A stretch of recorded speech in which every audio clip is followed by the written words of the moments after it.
subjects, yeah, go disrupt you with my name tonight. Trending topics in the spotlight, breaking down what's right. Welcome back to Echo Disrupted, the first 48, so to speak. The postmortem. Yeah, after the 2024 election. This is just our raw initial feedback and response. Obviously, there's going to be feelings that'll vibe between different areas, but I think as we adjust and understand where we are today and what we have to do and look forward to in the future is our best next step.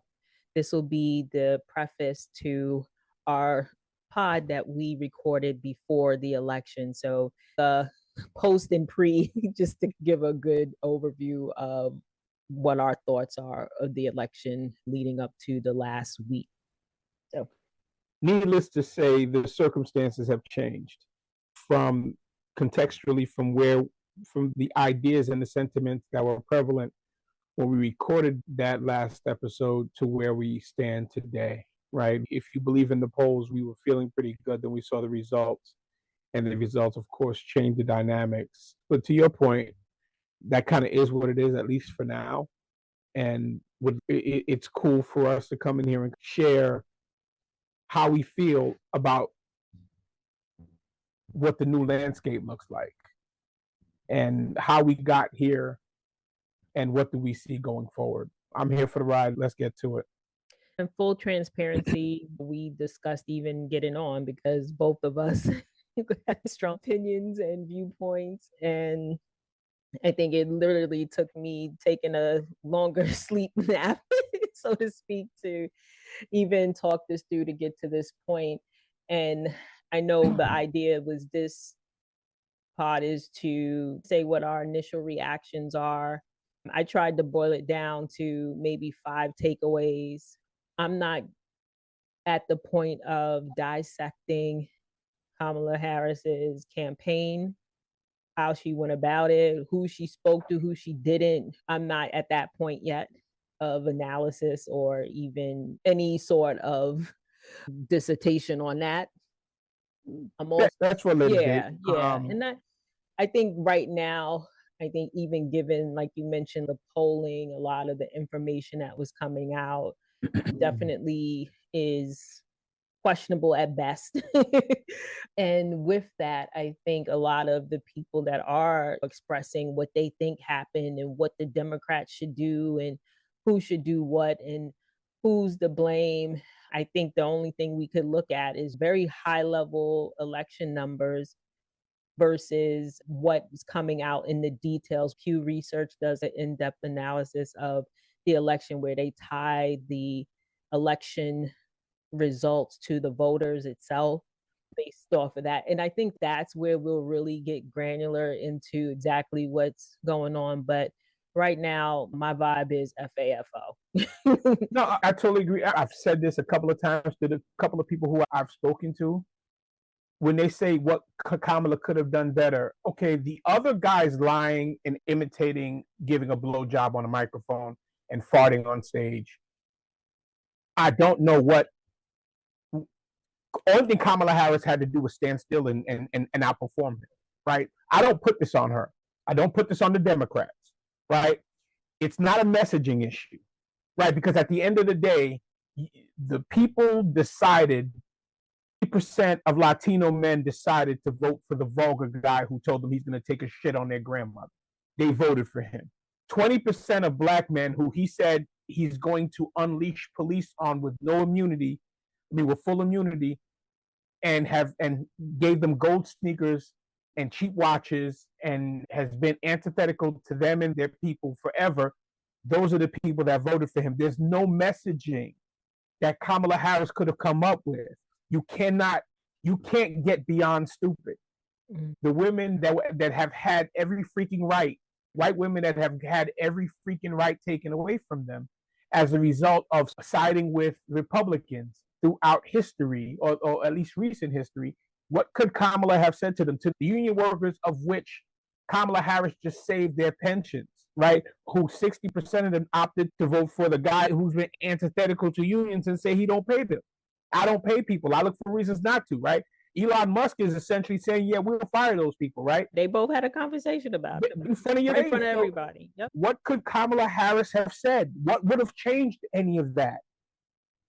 It's literally you are purposefully and intentionally and wholeheartedly and full-throatedly voting against your interest because you don't want to see the black woman thrust into that position for whatever the reasons are, right? We can deep dive on that in another day. But realistically, that is the bottom line, right? I can't fault her for her messaging when you got a good chunk of Brooklyn voting for her, black men, black women voting for her, a good chunk of Harlem, a good chunk of Queens. There's nothing Kamala Harris was going to say that was going to fix that. You can't. If the dumb niggas don't want to learn, they're not going to learn in that moment. They'll learn in the next 4 years, though. Thank you. Yeah. To your point, that's the FAFO party, the new voting bloc. Party, the 15 million people that supposedly stay home, right? The Gaza protest voters, right? You know what's interesting about that? I just did a crush of the numbers of what they showed with Kamala's voting numbers. You add in the Jill Stein, Robert Kennedy, Chase Oliver, and all the other candidates. If you add her election results with theirs, it still doesn't beat Trump. It's still 2 million off.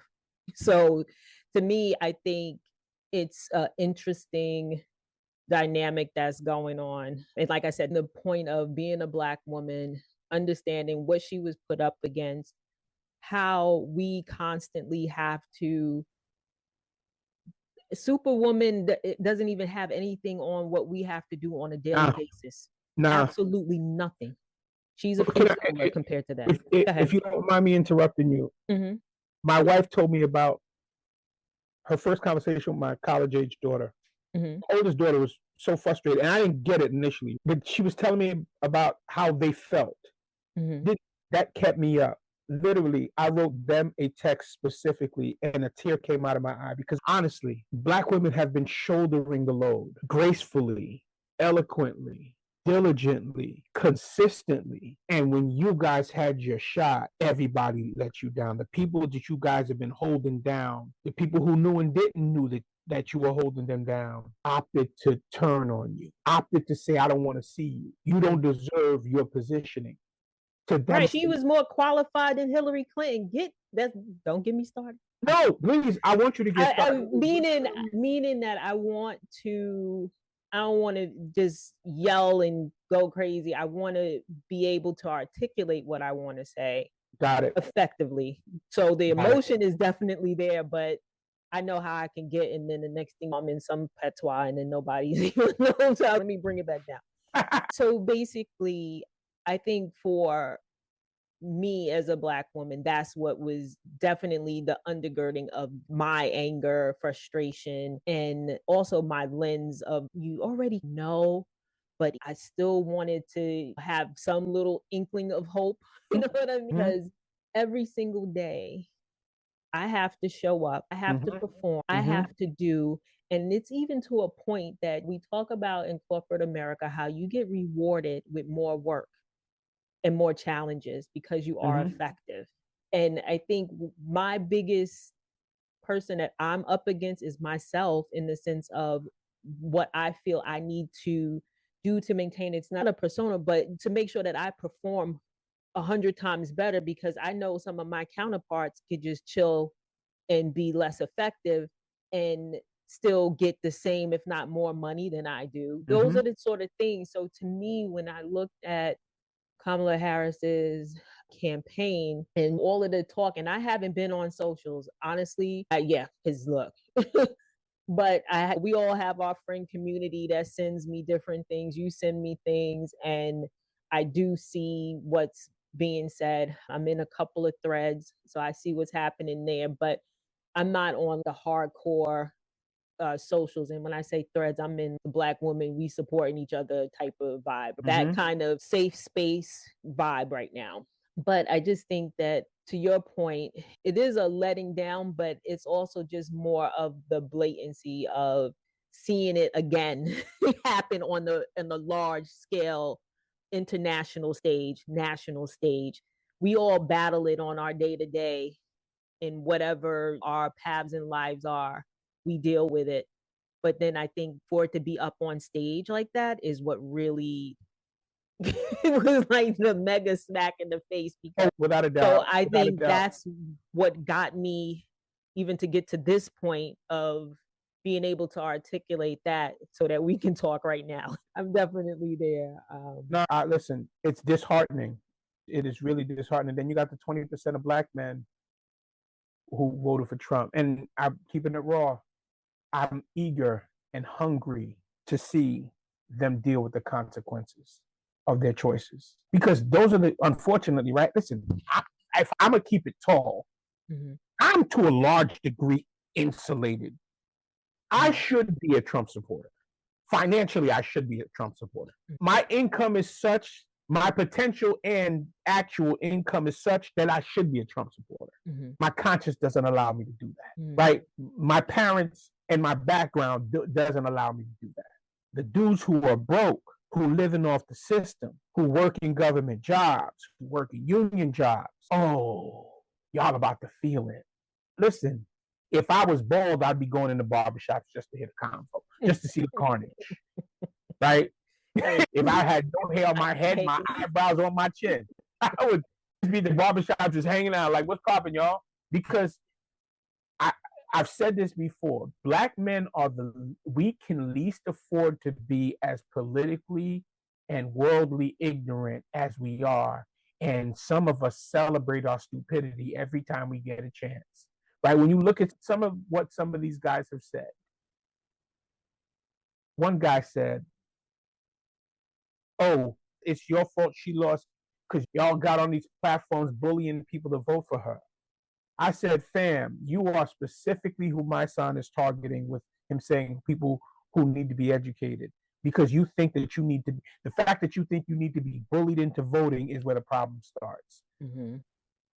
This is, it's going to be unpopular because everybody wants to be nice to everybody. I think there's a bunch of useless niggas out here. I ain't going to lie to you. If they died tomorrow, they would impact nobody. The world wouldn't be missing them at all. They do nothing but take. They do not contribute. These people do not have the wherewithal to be embarrassed when they open their mouths. Not knowing, not having it complete, not having any grasp on the subject matter, yet still full-throatedly sharing their unqualified opinions about God knows what the topic is. I gotta tell you, we might be in this moment right now. I may get over it. I don't know. But I look forward to the reckoning that they brought upon themselves. Yeah, I think the horrible part of that is that all of us, in some form or fashion, will also have some repercussions from it as well. And listen, again, I have a son. I have nephews. Right? I concern myself with that as well. But we're keeping it raw, right? This is how I feel 100%. Today, right? It's because there was one guy on TikTok talking about, oh, this is really causing people's friendships are falling apart because some people chose not to follow a trend. You dumb nigga, voting ain't a freaking trend. Dumb nigga. I'm so tired of them. I hate them people so much. I apologize. You're gonna probably have to edit this out. You know what you want. I ain't got no problem. I'm saying it. I hate them people. I do. I was having a conversation with someone, and it's literally, they said there's certain people that have essentially isolated themselves from being members of society. The choices that they've made have essentially separated them from any politician ever being able to assist them. Any programs, any initiative will never touch them because of their day-to-day choices, right? wrong or indifferent, those are the people who are going to feel it the most and who can least afford to be ignorant, but chose to anyway. Let's use Latinos, Latino men, 60% of them. Literally on November 6th, you saw all these different things speeding up. They're looking to accelerate. Stephen Miller can't wait to get rid of them. Oh, for real. He He's can't. a mastermind. He can't wait to get rid of them. It's like, fam, what did you like? I saw this Spanish dude on D.L. Hughley's page. This dude speaking Spanish can't even speak English. He said the reason why he voted for Trump is Trump's gonna get rid of all the immigrants. The dude's talking to him like, "What you talking about? Like, fam, you don't even speak the language." I was about to say they're going to get those with anchor babies too. They're not playing. You think because you had a kid here and that gives you 100%, you get to stay? Here's what these guys are thinking. Here's what these guys don't understand. They're looking at the rules and the laws the way they're written today. The Republicans have the House, the presidency, and the Senate. The Supreme Court, watch. And excuse me, my bad. It's a train with no brakes, all gas. And the guy running the show is a moron. He's a moron, and the people behind him are sadists. Yep. Y'all about to have a great time. Y'all about to have a really good. I've seen the one silver lining here is, and it's a little bit of comedic humor. Black women are like, I'm looking at all the different things. We are taking a break. Sisters, this is not your fight. 80% of the black men that voted for Kamala, this is not your fight. One sister said, anyway, it was something about the denaturalization process. Stephen Miller speeding it up, and the sister said, anyway, I'm having brunch. Who coming? For real, don't idos me. No, listen. I gotta tell you, for years I've heard about the Black and Brown coalition. I've heard people talk about it, and I was indifferent either way, right? I'm not that involved to that degree where I'm thinking about it now. Black people need to draw the line in the sand. These people told us we by ourselves. They have said look, you guys are by yourselves. Listen, 40-something% of white women voted for us. You know what? I appreciate you, but we don't know who you are. Right? We can't tell. We hear you. We have no idea. At this point, everybody's protecting themselves. Why are we not doing the same? And the 20% of the brothers who decided that they wanted to go that way, go be with them. Like, go be with them. I ain't gonna lie to you. Every Black Trump supporter I know, the relationship is different. But it's been different. Okay. I told one of them in particular, bruh, please do yourself a favor and don't go down this road with me. What you mean? I said, I will embarrass your freaking anti-intellectual ass in a freaking heartbeat. Find somebody else to have this conversation with. Oh, touchy, no. Language, English, right? I don't believe in being polite to stupid people. I don't believe in it. The people who are, if you're just stupid by yourself, it just is what it is. I don't care. But stay stupid over there. Don't come to me doing a victory lap, celebrating stuff that is ultimately, again, the dude that I was having this conversation with is Haitian. Wow. And the dude is he's sitting there celebrating. I said, yo, this cat said that your freaking family eats dogs and cats and you out here celebrating. You voted for him. I said, what would our people think? Oh, no, it's about the dollar. I said, yeah, it's about the dollar. Cool. I said, it's not about the dollar for me, homie. He said, your net worth is going to go up. I said, possibly, potentially. It's not enough for me to give up my morals and my principles. But either way, I should be, what do you call it? I should be deferring. You're the woman. Like, you guys got hit. I'm pissed off, but I'm not nearly as pissed off as you have the right to be. Yeah, honestly, like I said, I just haven't been engaged with any of the post-mortem type of talk or any of the vitriol that's happening, because I think as real news comes out about who he's going to appoint, there's concerns about the AG. that he's thinking about. Obviously, if he goes with Robert Kennedy Jr.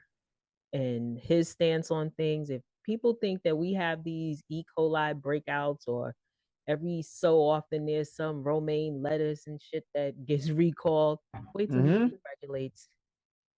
We'll go and see all of that fast food business, all that stuff. Catch it. People die off that stuff. I had some of the stats on it too. It's ridiculous. I just look at some of the far-reaching implications of it. So I'm just more at, let me see who he's putting in there, what's happening along those lines. I think he just have his first female chief of staff. I forgot, they said she's somebody's daughter. I can't remember. I know what she is. Summerall or something like that. I don't know. I'm gonna do my little research on her though. I want to know who all these nutbags are. So you know what you're dealing with, especially when it comes down to things that they could potentially be in his ear about. That's part of my where I'm at with it. So I'm not, at least I'm funneling my anger toward a little research so we can best prepare and do what you can do in these next couple of months before he gets in office. I don't know, people get their hair from China or Shein or whatever the talk is, but you better get your bundles now because it's about to go about down. to be, stop that shit like toilet tissue. It's about to go down. And again, the people who can least afford it, exactly. Y'all niggas need to keep that to yourself. You got to deal with that buyer's remorse. You got to listen, and there's a no return policy, right? You got to eat that. Oh, you dumb niggas got to eat that. Every one of you got to eat that. Again, I could be quiet and be a Black Trump supporter and nobody, I have every reason. I'm so looking forward to seeing these niggas cry and these Spanish people cry. Do they even make the connection? At this point, it doesn't matter anymore because you saw the stakes. In this dude's closing argument, he fronted on Spanish people on purpose. And you guys came out and supported him because you guys couldn't get behind a woman. And you guys said, because he's a man. Okay. At that point, what are we talking about anymore? Yeah. I think also it's the subtlety of him winning the popular vote, even though it was a lesser number than the previous election. But it's something to say for that. In that he got the electoral vote, he got the popular vote. And it's interesting how leading up to this whole election was a fraud, but now it's all on the up. Oh, no, see, absolutely. No, listen, right. There was no fraud, right? But one thing that will fuel him, I believe, is the fact that he won the popular vote. That people are co-signing. Oh, yeah. Oh, no, listen. So that will fuel him to levels that we haven't even seen yet. Netanyahu is celebrating. So when Jared Kushner and what's her name, Adelson, are putting condos where Gaza used to be, all the people that stayed home and the people that were protest voting, keep that in mind. I don't want to hear nothing from y'all. Nothing at all. Again, while y'all crying and protesting, I'll be sitting there smoking a cigar, my feet up, burning like, what are they doing over there? Like, what's that about? It can't be this can't be a protest. No, Kamala and Genocide Joe and Kamala are gone. Who they protesting? That's just it too. There won't be any protests because they'll cart them away too. That's the whole point. Any dissension against what they want is not tolerated. It is what it is. Everybody talking about democracy and having a voice. No. Listen, y'all about to find out. Y'all about to find everybody who have an active passport, be ready to use it and figure out what your plan B is going to be and your plan C. Literally. All right. It was good to have a quick little debrief on Great to chat. Feelings Great to chat, despite the circumstances being what they are. Still always good to connect. Absolutely. All right, y'all. Look out for our next episode. Talk soon. What's up? It's Echo Disrupting. We're vibing tonight. Trending topics in the spotlight, breaking down what's right. With smooth grooves and R&B, feel we bring the heat. Critical thought for everyday life, I'm keeping it real.